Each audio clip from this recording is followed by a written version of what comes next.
Okay, we are live. Hi, this is William Ramsey. Welcome to William Ramsey Investigates. On today's show, I have a very special guest. His name is Matt Akers. Last name is spelled Akers.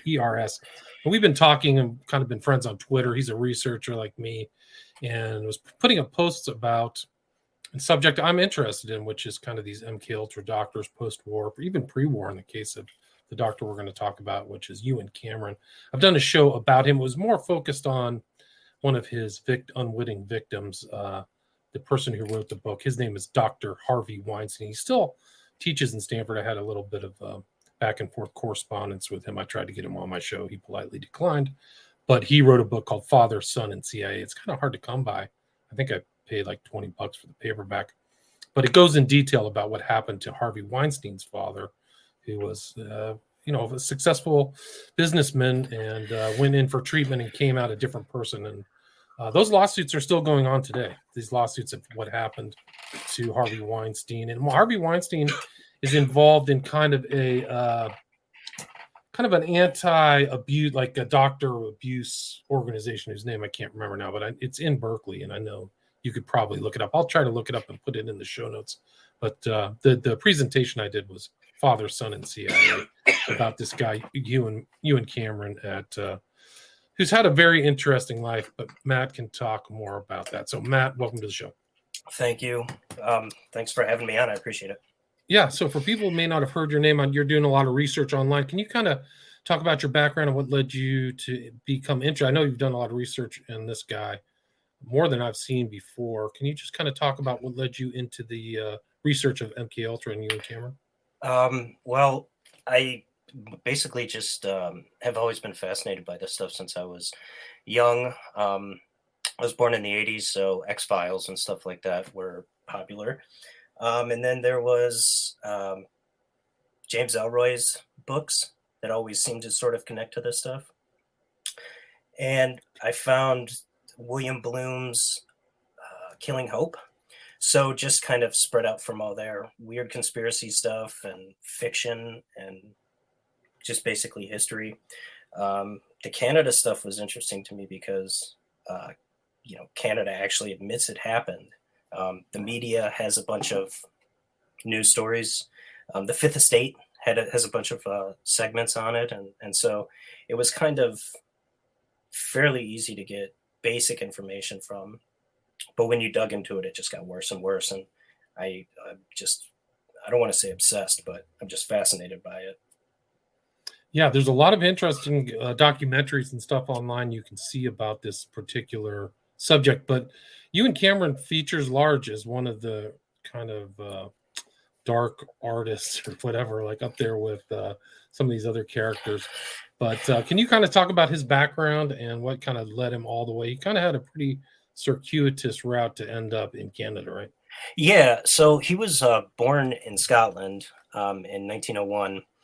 And in 1924, he got a degree in medicine from the University of Glasgow. And then in 1925, he got a diploma in psychological medicine. So after that, he took a position as a resident at the Glasgow Royal Mental Hospital. He immigrated to the United States in 1926. And then after 2 years there, he moved to Switzerland to work at the, I think it's pronounced Bergolzi Clinic in Zurich. And the Bergolzi Clinic was the hospital that Carl Jung worked at in the early 1900s. And in fact, in 1902, Jung published a dissertation called On the Psychology and Pathology of So-Called Occult Phenomena, where he analyzed seances from a teenage medium. And also during that time, Jung practiced hypnosis. And in fact, I think right around that era, the David Cronenberg movie, Dangerous Method or something with Michael Fassbender takes place around then. And then, so while Cameron was at Zurich, he met the dean of Manitoba School of Medicine, Dr. A.T. Mathers. And Mathers was also the chief psychiatrist for Manitoba. Through Mathers, Cameron was hired at the Brandon Mental Hospital as head of the hospital's admission unit, which included organization of mental health services. This I'm quoting from a book. The Prairie Asylum was a repository for the rejects of local society. There were no distinction between the categories of madness. Brandon was considered end of the line for the Manitoba social transgressor, an institution of fear that equaled a state prison. A person could disappear into either, never to be seen again. So at this point, the pharmacopoeia for controlling mood and behavior still, depended on old and outdated medicines and snake roots. But Cameron was only 28 then, and he had basically a free hand to do whatever he wanted to with these people.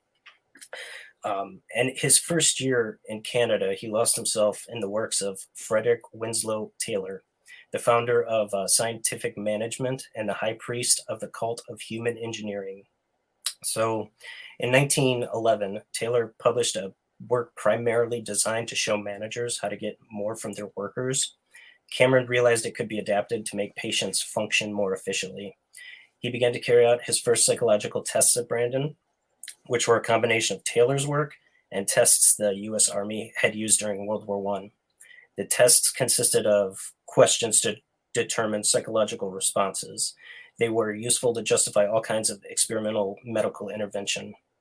And one of the documents Cameron relied on were the principles laid down at the first conference of race betterment at Battle Creek, Michigan in 1914, where ideas were endorsed that focused attention on the mentally ill.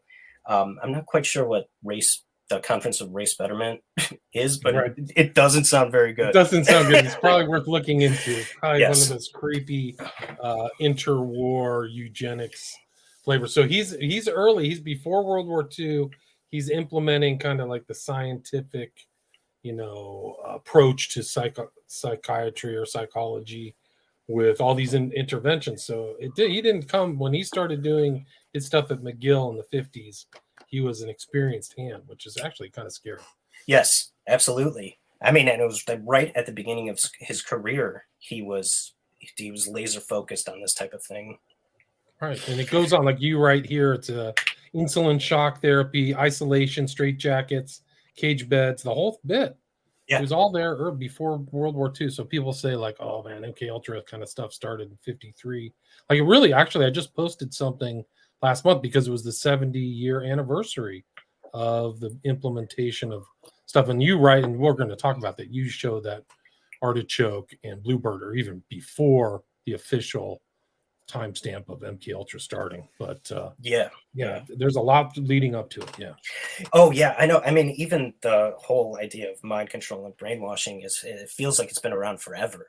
As long as there's been people. But right. Even you can go back to the 19th century, mesmerize. It goes back to this guy called Mesmer, who was a hypnotist. And he was a stage hypnotist, and he was trying to manipulate people. So it even precedes the 20th century. The 20th century added this whole scientific flavor to it. Yeah. So, like in 1932 at Brandon, he ordered the outer fences removed and replaced with tree hedges. Certain wards were unlocked during the daytime, but patients had to work their way out of the mental hospital and prove they were worthy of release. But the jobs were like they shoveled rail cars full of coal by hand, and they were basically paid one plug of tobacco a week. In the winter, patients exercised only wearing light clothing and were told to keep active to stay warm. Uncooperative patients were harshly shaved or even dry shaved as punishment. Additional punishment included the wet towel treatment, where they were clubbed with a wet towel until they cooperated. One complaint mentioned was patients were cuffed to a bed to remedy staff boredom, or provoked until they lashed out and then beaten by staff. Now, I just want to stop here for 1 second, because his idea of patients having to work their way out of the mental hospital and given basically these slave labor jobs of shoveling coal with their hands. When I was reading this, I was thinking of Jonestown, how Jonestown essentially was like a slave labor camp, right, with punishments of beatings and humiliation and stuff like that. Plus, Jonestown was really stocked with medicine and chemical drugs. Yeah, they had a full pharmaceutical retinue. Somebody went there and said there was like more drugs there than would be in your standard pharmacy, if I remember correctly. Yeah. So. Yeah, I'm pretty sure there was more drugs there than could like be used on the people there and keep them alive. It's just an insane amount of drugs. But then also, excuse me, I know the provoking patients until a beating. That's like a prison thing too, obviously. But that's another thing is the in the Iraq War. Holy crap! Why am I drawing a blank? The just like going on at in Cuba. No, Cuba, there's Cuba, but the big prison, the big Abu Ghraib. Abu Ghraib, yes, thank you. Yes. Where they did it was the same thing to remedy staff boredom. They were doing these humiliation things, and it was also, to me, they were also highly involved with MKUltra type techniques. Right. Abu Ghraib. Wow. Yeah, that's incredible. Yeah, it's all been implemented. So all this stuff goes back. The stuff in the present. I did a discussion with Kit Clarenberg about what they were doing, this MKUltra isolation, sensory deprivation stuff. To these guys, they're probably trying to just reprogram them too, which is even scarier. Some of these poor Arabic or Middle Eastern guys. Yeah. So it's still around. This is the beginning of it right here. Yeah. Cameron's one of them. Yeah. So from 1936 to 1938, Cameron was a senior research psychiatrist in the research division of the Worcester State Hospital. And also during 36 to 38, Cameron was a very close associate to Roy G. Hoskins. The Bureau of Naval Research were associate to Roy G. Hopkins. The Bureau of Naval Research were employed. In recommendation letters, this was in the mid-30s, Cameron was very well regarded by the Rockefeller Foundation. At Albany, he became an enthusiastic proponent of lobotomies. He began to refer his patients for the procedure and would often stand in the operating room and watch it be done. Just creepy. That's crazy. Yeah. During this time, German doctors found comfort that, this is a quote from book 2, German doctors found comfort that eminent colleagues across the Atlantic and Britain believed that all born criminals can be identified by certain physical characteristics, and the solution, in the words of Henry H. Goddard, was to sterilize them, allow them to perform only lowly jobs, confine them to ghettos, discourage them from marrying outside their race, and use a pure American superior intelligence to control them. So shortly before Pearl Harbor, Cameron became a member of the Military Mobilization Committee of the American Psychiatric Association. This period coincided with an increasing number of conscientious objectors, mostly Quakers, who were prepared to endure the brutality of American mental hospitals rather than enlist. The second was the number of men rejected or discharged from military service for neuropsychiatric reasons. In all, 2 million of the 15 million inducted in the U.S. Armed Services would be rejected on such grounds, almost 20%. No other nation in World War II would have such a poor record. So the mental hospitals of the United States began to fill up with people who refused service or were not fit for service. At Albany, Cameron used them as his guinea pigs. And it was at this point, Cameron left Albany to accept a new position as the head of Department of Psychiatry at Allen Memorial Institute in Montreal, right, which Canada. is part of McGill University. Yes. So, yeah, that's where it even gets worse, right? He kind of progressively just got worse and worse. Like no oversight, no consequence, a wide variety of guinea pigs. Maybe he was just used to guinea pigs, and so that's why he eventually turned on these kind of hapless people who had no idea what they were in for. Like they must not have known what they were in for in Canada, that this guy had been doing this already. You know what I mean? Yeah, I have no idea. But yeah, it seems like no oversight. But he, and another thing, he wasn't that old. He was like 38 at this point or something, maybe under 40. But yeah, I don't know.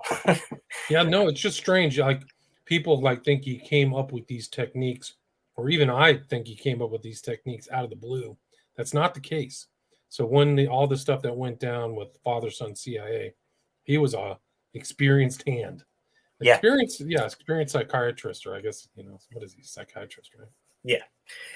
He also wrote a book in, I think, 1951 called like On the Entomology of the Cockroach, which I've never read, but just that title alone, I mean, I'm thinking like, I'm pretty sure he sees humanity as a cockroach, like, because I mean, he you don't find much stuff or any stuff about him ever writing about bugs, but then he's got this one book about cockroaches, and he's using mental patients and conscientious objectors and people who are not fit for service, and to me, it's like an almost detached, extreme disdain or something for humanity.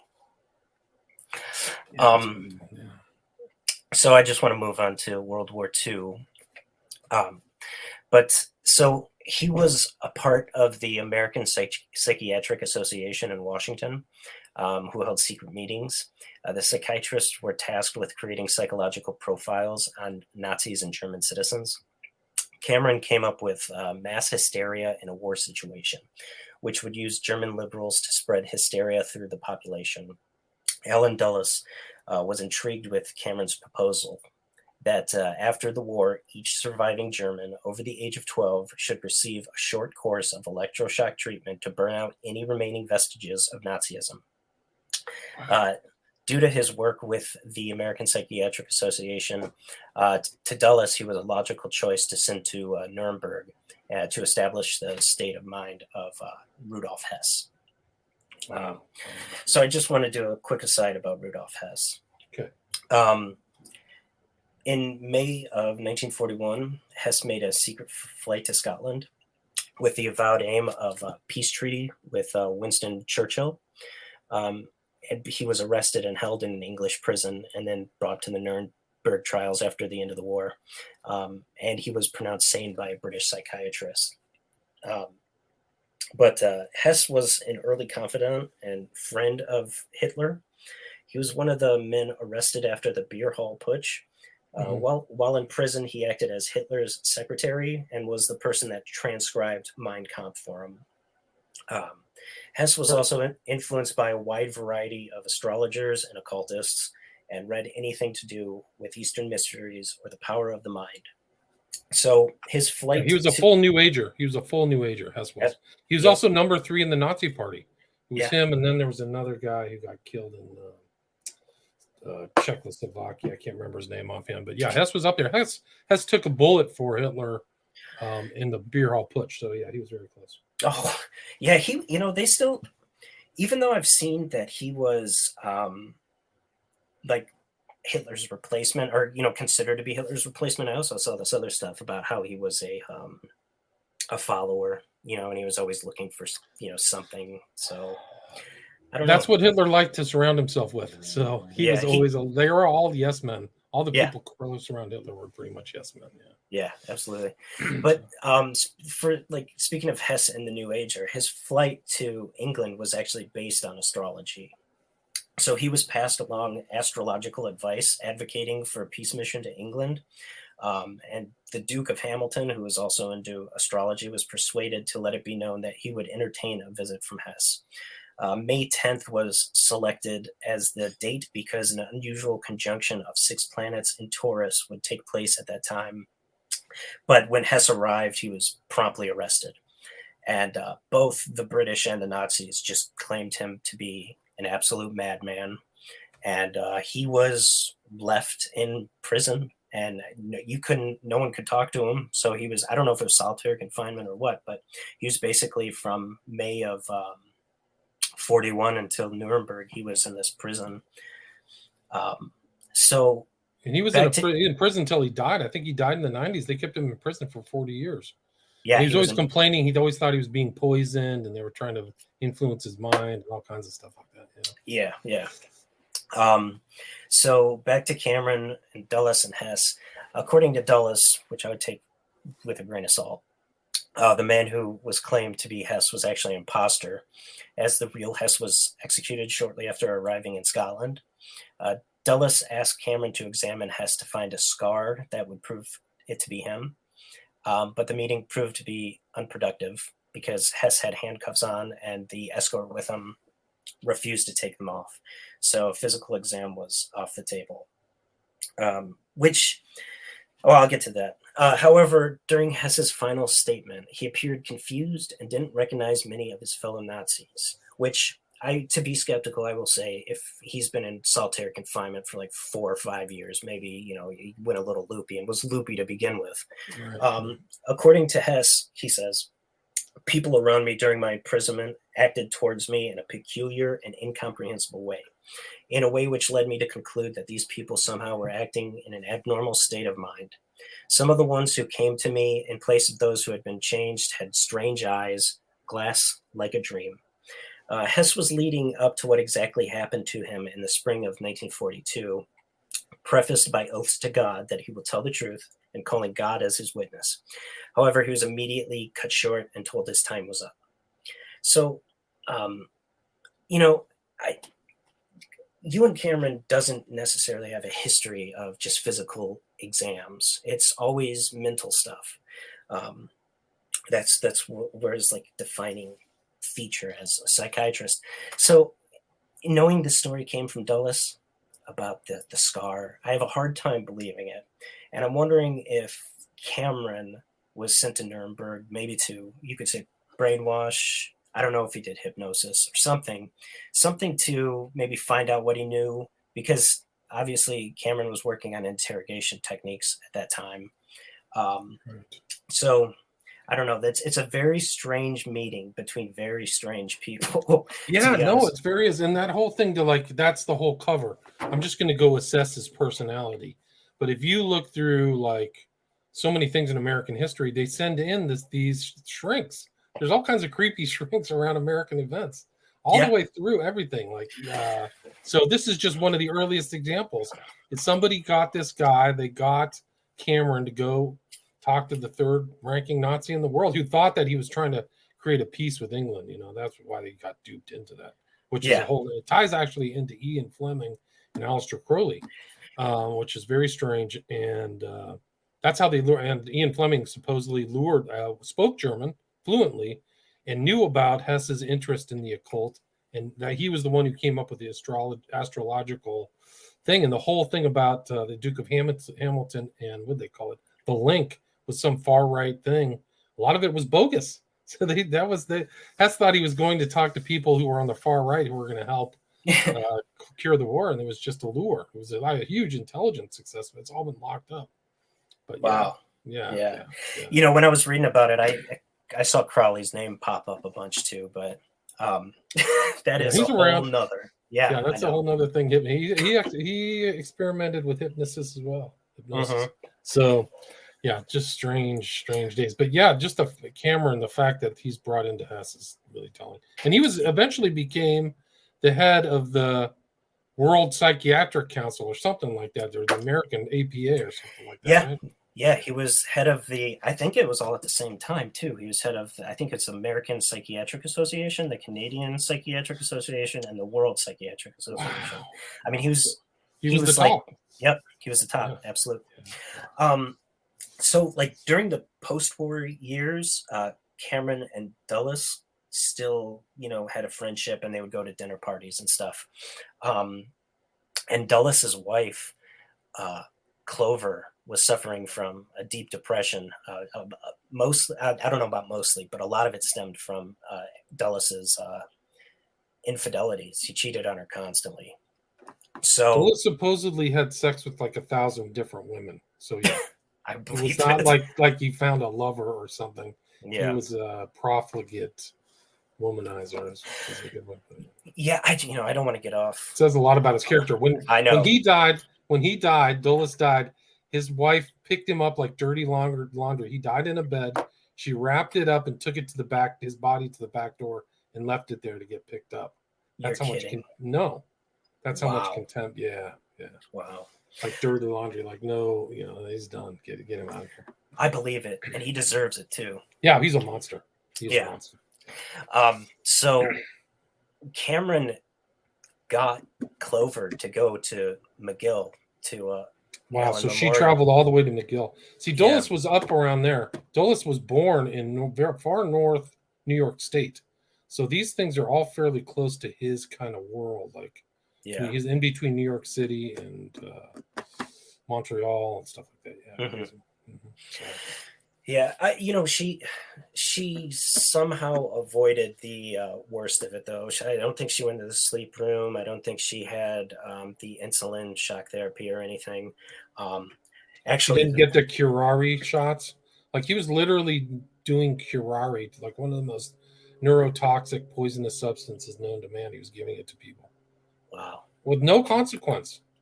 Yeah. Never went to jail. Like, the No. whole, like, I mean, informed consent. You want to talk about informed consent? It didn't start with these kill shots.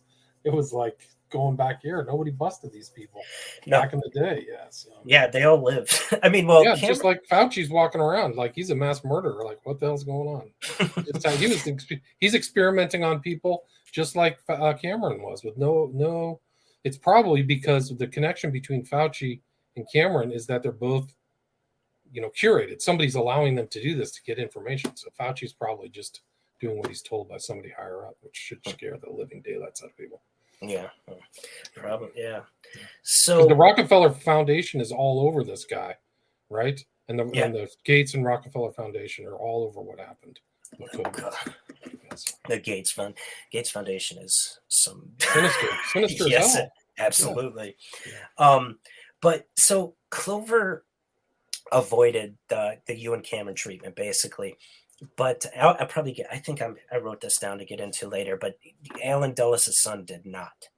But I want to move into Project Bluebird and Artichoke. Yeah, let's do it. Okay. Dulles' son was injured in the Korean War, right? And you sent me something that he just passed away, like over COVID, right? So like he was never. He had a brain injury, so he was never really the same, right? Yeah. Yes. So Project Bluebird was the CIA's mind control project, which was in full flight by 1951. Officers were testing special interrogation techniques at secret prisons in Germany and Japan, studying the effects of various drugs and techniques like hypnosis, electroshock, and sensory deprivation. But at this point, no one was in charge of it.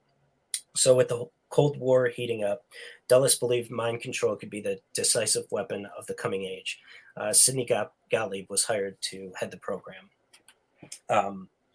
In the summer of 1951, Dulles concluded that Bluebird was not wide-ranging or comprehensive enough. He directed that Bluebird be expanded and intensified and centralized.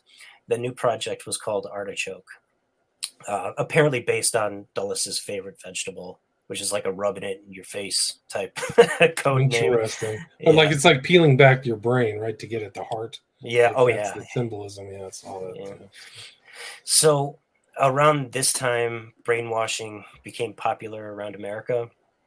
Brainwashing was a simple way to explain any aberrant behavior, from anti-Americanism abroad to unorthodox political views at home. If anybody had an idea that deviated from the main thought, they were brainwashed, usually in that time by the communists. The CIA had deep concern over the issue, feeling it was their responsibility to not lag behind the Russians or the Chinese. Much of the Artichoke work qualifies as a medical torture, dosing unwilling patients with drugs, subjecting them to extremes of temperature and sound, strapping them down to electroshock machines. And this type of stuff, this extremes of temperature, this was going on during World War II with the Japanese at the Unit 731. The same type of testing the human body, sticking them in cold, hot, loud, So a CIA memo written soon after Artichoke was launched, hints at its breadth. And these excerpts in particular from the memo make me think exactly of Ewen Cameron and what he would later be funded for. So the memo says, a considerable amount of research could profitably be expended in the field of sound. This research would include the effect on human beings of various types of vibrations, monotonous sounds, concussion, ultra-high frequency, ultrasonics, the effect of constantly repeated words, sounds, continuous suggestion, non-rhythmic sounds, whispering. If an electronically induced sleep could be obtained, and that sleep is used as a mean for gaining hypnotic control of an individual, this apparatus might be of extreme value to the artichoke work. There are a great many psychological techniques that could be used in connection with the artichoke work, including moving or vibrating rooms, distorted rooms, the deliberate creation on an anxiety condition, the creation of panic, fear, or the exploitation of phobias, the general problem of disorientation and completely soundproof areas.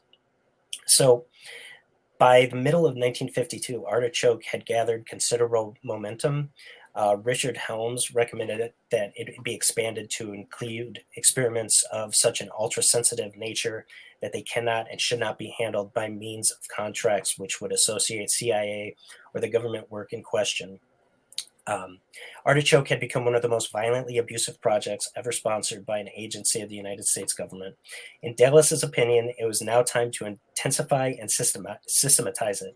On April 13th, 1953, Dulles approved of the research project that would be known as MKULTRA.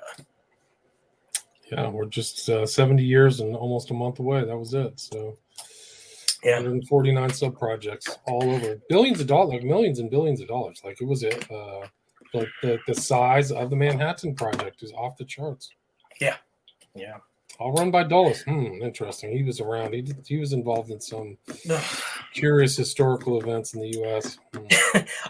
It's I would say, like every post-World War II until his death, his stink. His stink was everywhere, like the foul aroma. Do you know that he had a club foot and walked with a limp? He was always trying to cover it up, but yes, he's always limping around too. Yeah, like a monster, like a movie villain or something. Yeah. The Sidney Gottlieb had a clubfoot too. Oh, really? I didn't know that. Yeah, they were and Goebbels, all these characters, kind of. Yeah. Goebbels had a clubfoot too. Yeah, Goebbels had a clubfoot. Yeah. You can see him walking around. He's always trying to hide. They're all trying to hide it, but in the Eastern tradition, if you're reincarnated, like clubfoot is like a real bad sign of a bad past life. That's the way on the Eastern. That's what they view it. Those three really prove that to be true. Yeah, they prove that might be true. When you see them, you're like, wow, there might be something to that. Anyway. So I wanted to, just a quick aside from McGill before Ewen Cameron. But so prior to Cameron's experiments in Canada, the CIA had already had a connection working for them at McGill University in Montreal. Mm-hmm. Donald O. Hebb was receiving grants as early as the 1940s from the Rockefeller Foundation, and in the early 50s through a CIA front company. Hebb was experimenting with sensory deprivation and its psychological effects. Hebb explained in his classified 1952 report, these experiments were measuring whether slight changes of attitude might be affected by shorter periods of isolation, intensified by wearing by light diffusing goggles, earphones through which white noise may be constantly delivered, and cardboard tubes over the subject's forearms so that his hands cannot be used for tactical perception of the environment. By this point, Hebb's colleague, Ewen Cameron, also began to work with this method. So Hebb used student volunteers, and including the students, including among them were the author Peter Dale Scott and the musician Leonard Cohen. Wow. And when you start, it seems like every Canadian in this period who went to McGill was a part of these studies. So it's crazy. But those two definitely. How did you find out that he was involved in that? How I've heard of what do you call not Peter Dale Scott, but the other guy, but I didn't know that Leonard Cohen I'd heard, but I didn't know Peter Dale Scott. Where did you read that? It's in Alfred McCoy's Torture and Impunity. Wow. And Peter Dale Scott wrote a poem about his experience. I don't have the name of the poem handy, but so Peter Dale Scott wrote a poem about being a part of this. Maybe that's why he's such a that his mentality sensibility is that he's so anti the American empires that he went through some of the Could grief be. associated with it. Yeah. Yeah. I used to walk by him when I was at Berkeley. I used to walk by Peter Dale Scott, back in early 90s. Because I was actually interested in his deep politics stuff back in the day. There was a website that I used to read called Deep Politics. This is like the very beginning of the internet. But I never knew he's that. interesting. Yeah. 94. He's from Montreal, so it's not surprising that he went to McGill. But the Dulles brothers were born in Watertown, which is literally like just over the border from, or very close, I think, to Niagara Falls, somewhere around there. I think they're close to that, but it's like 50 miles from Montreal. So they're kind of know that location. Sorry. So going back to Hebb's subjects, they started to have like unanticipated hallucinations akin to those induced by mescaline. And just mescaline was used by the Nazis for their interrogations. And wasn't mescaline like a biker Manson drug? Yeah. I think so. Yeah. Yeah. I think mescaline is like comes from like not a mushroom, some kind of plant. Yeah. Mescaline. Okay. And, through these experiments, one student had developed a form of mental illness following the experiment. Subjects were seeing things in the experimental peyote. That's conditions. from peyote. Yeah, it's peyote. Oh, it's peyote? Okay. Yeah. All right. It's from peyote. All right. One student felt his head was disconnected from his body, and another felt he had two bodies. I don't know if he was dissociating to try and stay sane in that environment. In June of 1958, the Office of Naval Research funded a symposium on sensory deprivation at the Harvard Medical School, featuring Hebb and other leading cognitive scientists of his generation. Their papers confirmed the significance of his discovery and further explored the devastating impact of sensory deprivation on the human mind. So Hebb retired from McGill in 1972. How are we doing on time? Good. We got 20 minutes. Oh, okay, cool. Yeah. So going back to MKUltra, they needed a funding conduit, and out of that came the Society for the Investigation of Human Ecology, or the Human Ecology Fund. Dr. James Monroe was told to set up a research foundation to provide a cover for further clandestine research involving doctors and scientists. It would be called the Society for the Investigation of Human Ecology and headquartered in a townhouse on East 78th Street, New York, close to Cornell. Dr. Harold Wolff agreed to be the new foundation's president, lending it immediate prestige and removing any suggestion of suspicion. Dr. Monroe was the executive secretary with a staff of 4 bureaucrats. He would handle the administration of funds, laundering them through the foundation so that they could not be traced back to the agency. And Dr. Harold Wolff was the chief of the neurology department at New York Hospital and Cornell Medical Center, and former president of the American Neurology Association, who became one of the agency's leading experts on mind control. So in Wolff's CIA grant proposal that he wrote for his Cornell research team, In Wolff's CIA grant proposal, he wrote his Cornell research team would test potentially useful secret drugs and various brain-damaging procedures on behalf of the agency to ascertain their fundamental effects on human brain functions and upon the subject's mood. Wolff carefully stipulated that any dangerous experiments would have to be conducted at CIA facilities, not in his hospital. So Wolff was asked by Dulles to treat his son, who we talked about earlier, Alan Jr., from his brain injury from the Korean War. Essentially, Dulles gave his kid to MKUltra research. The insulin therapy, I'm not sure if he got shock therapy, but his sister, and I would assume his mother, since she just threw Dulles out like a piece of garbage, were devastated. It was somebody with a brain injury who just got worse and worse and worse and worse due to this experimental torture treatment. It's not treatment. Right. So It's off the charts. It's off the charts. For people who don't know this, Cornell is located in Ithaca, New York. Very interesting, kind of a strange place. This Five Finger Lakes that Hunter Biden is like based his whole life on. Like, I don't know what the hell he's going on there. He has a tattoo of the Five Finger Lakes in New York, but there's the other Cornell is a kind of satellite office in Manhattan of Cornell. Okay. So these guys are in downtown there. And I think that it was this downtown Manhattan place where around this time, Jolyon West was doing his residency, right? So when you finish your doctoral, your medical degree, then you go into residency. You're trying to find a good place to start your practice or start practice on people residency. And I think he did his residency, I'm almost positive, at this Cornell Medical Center in Manhattan. Did he go directly from there to the University of Oklahoma?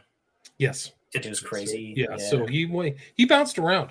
He has a pretty interesting different. He goes to different places, but I think he was in Wisconsin, undergrad Wisconsin, graduate work. Where did he go to graduate school? I can't remember.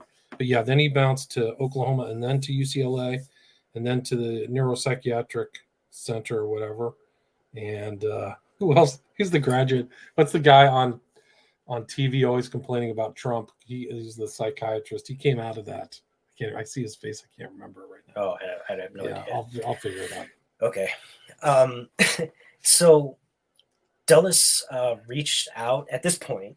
Dulles reached out to Dr. Wilder Penfield, who was a neurosurgeon at McGill University, for help with MKUltra experiments.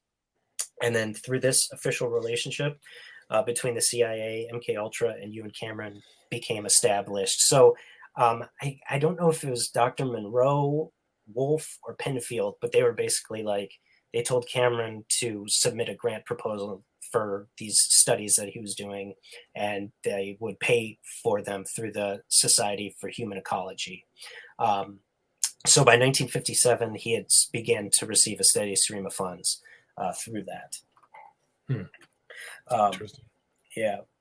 So this next portion is basically his experiments at McGill. But your episode with the Weinstein really covers it, but there's stuff I want to add to it. Yeah, please do. Please go. Okay. So this is a quote from a book. Cameron saw himself as an iconoclastic innovator, pushing psychiatry to embrace the latest pharmaceutical technology and the most cutting-edge developments in the newly influential behavioral sciences. Cameron's sleep room involved putting subjects into electric dream states through insulin overdoses, massive infusions of hallucinogenics like LSD and other experimental drugs, and alarming amounts of electroshock therapy, a process he called depatterning, to wipe the brain clean of bad behavior patterns. After blasting away these negative thoughts, Cameron sought to replace them with good ones through what he called psychic driving, which is playing taped messages encouraging positive behavior to his nearly comatose victims for between 16 and 20 hours a day, week after week, as they slipped in and out of consciousness. In one case, a patient underwent reprogramming in Cameron's sleep room for 101 days. So the sleep room was part of depatterning, where people would be kept in a coma and woken up and given stuff like LSD and PCP, which PCP, I have my only experiences with PCP are like from that show Cops, where every once in a while there would be a guy on PCP, nude, naked from head to toe. Yeah, just going crazy. And there's a slasher movie, I think it's called Home Sweet Home, with the Body by Jake guy. I don't know if you remember this guy, but his whole thing is that he's a mental patient who has a vial of PCP that he just drinks throughout the movie and slashes people up. So, I mean, you're in the sleep room, you're in darkness, you're in a coma, you're getting injections of hallucinogens, and in between that you're getting electroshock therapy. I believe electroshock therapy at that time, it was common for maybe 2 to 3 times a week, and he was doing it 2 to 3 times a day on people. And he was doing electroshock long after the majority of the medical community said this type of thing is not effective. It's torture. And then so psychic driving was Cameron had an associate, I think his name was Leonard Rubenstein, who was English or Scottish, that Cameron brought over. And this guy built all of Cameron's gadgets. One of the things he built was, I believe, was a football helmet with speakers in it. And they would record. Cameron would have psychiatric appointments with people, and they would record things about their problems. It'd be tape recorded. I'm not sure if it was with their consent, although I highly doubt it. And I don't think none of his patients had informed consent. That's the crucial thing. Oh, we'll help you treat you with your depression. Here, have a football helmet. We're going to scream in your ear for 3 hours. Take some drugs. That's why. That's why these people are suing. Oh, yeah, absolutely. I mean, and so this Leonard Rubenstein, he, in addition to creating those machines, he would create the tape loops of in Journey into Madness. I think one of the women, for weeks, had a message of I think it was I hate my mom, I hate my mom, I hate my, played 16 to 20 hours a day. And then after that, it was I love my dad, something like that. It was something, that's what they did. It was just this tape loop of this phrase repeated over and over and over again for weeks, months. There's a woman, I think her name's Mary Marrow, who was, she was studying to be a doctor, and she had some sort of breakdown. I mean, the people that he's dealing with are women who were postpartum depression or anxiety, stress, that sort of thing, who came to him for help, and he basically just abused them with wildly inappropriate ways. So a follow-up study conducted after Cameron left the Allen Memorial Institute found that 75% of his former patients were worse off after treatment than they were before they were admitted. Cameron himself indicated that the true aim of his CIA-funded research was not to improve patients' lives, but to contribute to the Cold War effort. Effort by perfecting the science of mind control. He compared his patients to prisoners of war who were undergoing interrogation, saying that they, like prisoners of the communists, tended to resist treatment and had to be broken down. In 1963, November 21st, 1963, he had a meeting with the aforementioned Dr. James Monroe at McGill. And I think the meeting was going on during the JFK assassination. Monroe left to take a phone call and came back and told Cameron that immediately his funding was getting cut by the CIA. Essentially, they were, cutting all funding for him in 63. Wow, interesting timing. And he died of a massive heart attack in 67. So he really didn't, his kind of torture and human cruelty and violation of the Hippocratic Oath would not continue on forever, right? Yeah. There's part of me. So he abruptly resigned from McGill, and he took all of his paperwork relating to his MKUltra sub-project, which was 68. The CIA went nuts, trying to figure out what to do because he has all the paperwork. And also an important part about Cameron is, even though he worked in Canada, and I don't know if he lived full time. I think he lived in a hotel while he worked.